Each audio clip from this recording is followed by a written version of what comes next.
You okay? Yes. I just want my pants to leave. Okay. Just be clear. Can you stay right here? In broad daylight, inside a Kroger bathroom, a woman was grabbed by the throat and forced into a stall.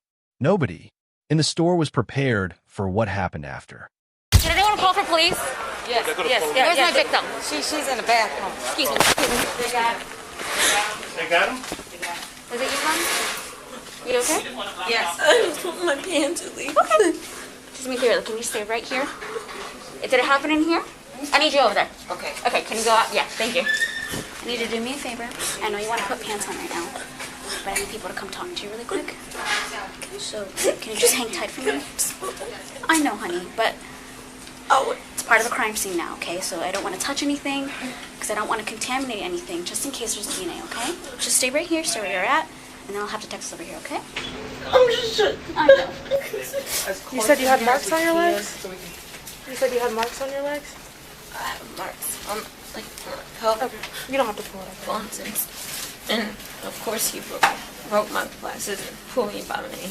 All right, so what happened? I was up here bagging, and another associate, she was on her way out the door, and she stopped me, and she said, well, there's somebody in the bathroom screaming for help, and I didn't want to go in and check it by myself. Will you go with me? Understandable.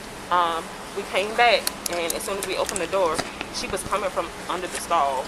So she was crawling out from underneath it? Yes, Okay. and screaming, and she said he... Okay. I just crawled from underneath the thing. I asked him if I could put on my glasses, and he said, just stop, so I don't have to knock you out. And he covered my mouth so I couldn't scream, but they heard me. And that's how she came in, and I just told her, I'm sorry. No, you're fine. Fine. Don't worry about it. I have 2 kids, I just want to get back. And we grabbed her, and we proceeded to run out of the bathroom. I went to the door, and I spotted my manager, and I yelled for help from him. Okay. A few seconds later, he came out of the bathroom, and he ran, and I was screaming for somebody to catch him. And he ran straight through here, up the middle of the aisle. They said that he had knocked over a sign and that he was circling the building. And so we spoke with him, and he said that he had just accidentally turned around and knocked the sign over, and that he was just circling around because he was coming back to his truck here at the Kroger parking lot, because it was right over by the Ace Hardware that we made contact with him. So I got his information. I told him just to stay out of the area, and he was leaving in a truck. But, Well, Jepson said that he lives in his vehicle. because he had a Mississippi identification. Did the boyfriend? We do have two employees here that got The boyfriend was saying that? He said, yeah, I'm not sure where he went, though. He said he was going to call her mom. Okay. Okay.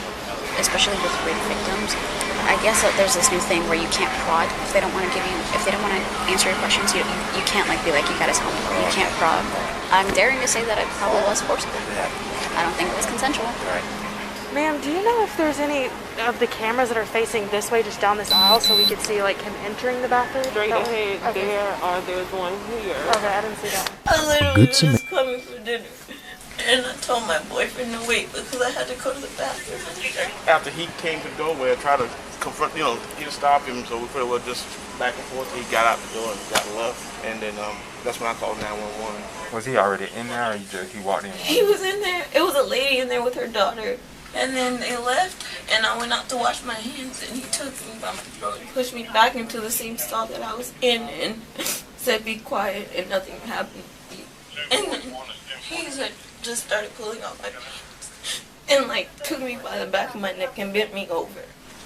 There was penetration done. I tried to fight. I broke my nail. My lens is somewhere in there on the floor. I took off my pants. I just asked him not to break my pants. There's going to be some stuff we've got to do, okay?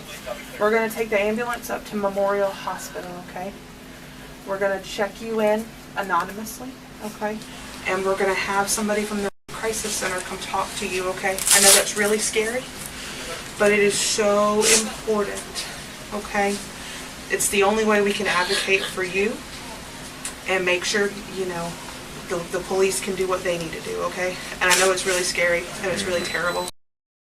A good Samaritan inside the store heard the scream and said it made the hair stand up on the back of his neck because it wasn't a normal yell. When word reached him of what had happened, He said there was nothing else to do but go out the door after him. He cornered the suspect in the parking lot, drew his firearm, and told him to get on ground. When the suspect tried to speak, he shut it down immediately. Officers arrived to find the suspect already detained. Said he was looking at stakes, heard screaming, coming from the direction of the bathroom. Turned around, there's a lot of people running towards the way. He goes running out the door. One of the CSMs screams out, "He's just..." So, a few people, like adults, gave chase. They got winded. This dude's like a retired Marine or something. So he ran him down over here. Once he ran to the corner right here, he was coming straight at him, coming down from the side of the building, so he drew down on him. Get on the ground. That was that. So I jumped out with my gun out. He drops it, puts his hands up, he's down on his knee, and he points. This dude. Well, zip codes. He's in zip ties. His hands are just zip tied. And I was like, well, never mind. You understand what's going on, right? What the accusations are? Okay. Parking lot jumper.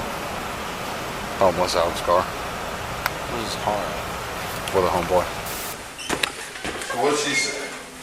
There we go. Yeah, he said she came out to wash her hands, and he grabbed her by the neck and pushed her back into the stall. Yeah, she said she crawled from underneath. Is there cell phone, I'm assuming? Yeah, and it should be a lens to her glasses in there. She said that she was coming. I've never seen him before. I'm the one they caught me at. Oh, okay. Is she all right? They took her to the hospital. Okay. Her condition affected. All right. I heard she was early 20s or something like that. All I heard was that girl in the bathroom, and I took off. I didn't ask nothing else. So the guy was an ex-cop or something? Ex-Marine, ex-soldier. All right. I don't know, he got cuffs on him. I'm like, no, they weren't cuffs. They weren't even zip tie handcuffs. Oh, they were just okay. like zip ties from like the store, just like thin. They're like wouldn't hold. Oh wow. It was like for a loaf of bread or something. Maybe that's all they had. But he did exactly everything right. He held the guy until the cops came there. When the cops came there, he tossed his gun, put his hands up. I got him right here. Exactly how you should. Yep. There's $100 on that. We appreciate what you did. I appreciate it. I'm not looking for accolades. I know you're not. Yeah. I know you're not. It was just that was an awesome thing you did. I appreciate it. You know. Yeah. I wanted to say thanks. Thank you so much, sir. The store manager later handed the Good Samaritan a gift card, $100, and thanked him for what he did. He said he just hoped it wouldn't dictate the victim's life from this point on, but it would be up to the courts to make sure of that. The suspect was originally charged with kidnapping and music battery. As part of a plea deal, he pleaded guilty to rape alone, with the remaining charges dropped. He was sentenced to 25 years in prison in 2023. 2 years after the attack, the victim, who had walked into that store with her boyfriend before a dinner out, never got to see that sentence handed down. She passed away 3 months after the attack. YouTube thinks you'll love the video on the screen. Click to watch now.